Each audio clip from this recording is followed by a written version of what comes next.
Hey V fam, happy Wednesday. This is Nick Hage. And I was just finishing up a run. You tell me maybe a little sweaty. And I was thinking about just the nature of comparison and how oftentimes it can really steal our level of joy and the level of accomplishment in doing what we've gone out to do. And so I was thinking, even as I was finishing up my run, about some of you may not know this, but Pastor Kevin also is a runner. And whenever he runs about 4 or 5 miles depending. And Pastor Paul, when he runs about 4 miles as well.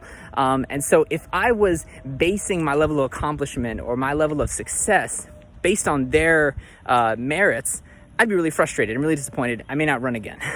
And there are some of you actually watching this video that you may run 7, 8, 9 miles a few times a week, and you've gained a level of confidence even just hearing my 3 miles. There are some of you that don't run 3 miles a few times a week, and you've gained even a level of discouragement from me telling my story. And I just want to speak, there's so many other examples that we can use, not just from exercise, but levels of just calling and effectiveness and what we're doing. Does it really matter? And we look at other people's stories, and oftentimes on social media, right? Like we look at their highlights. This person had a baby, this person got married, this person got engaged, and we compare our life and our reality to someone else's highlights. And oftentimes it frustrates us and it immobilizes us to do what God has called you to do. And I just want to encourage you out of Hebrews 12:1, where the writer of Hebrews is telling us to run the race that God has set before us.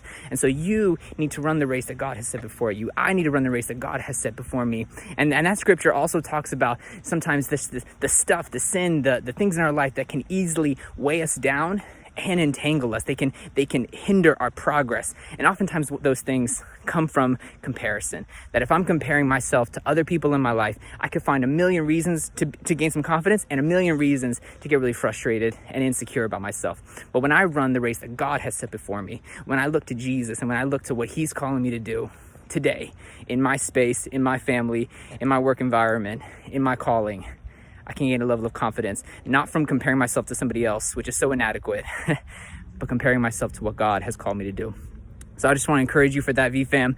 Run the race that God has set before you. Don't look at everyone else's highlights and get frustrated and insecure because of that. God has given you a calling that He hasn't given me. And if you don't run your race, we all lose. God bless you.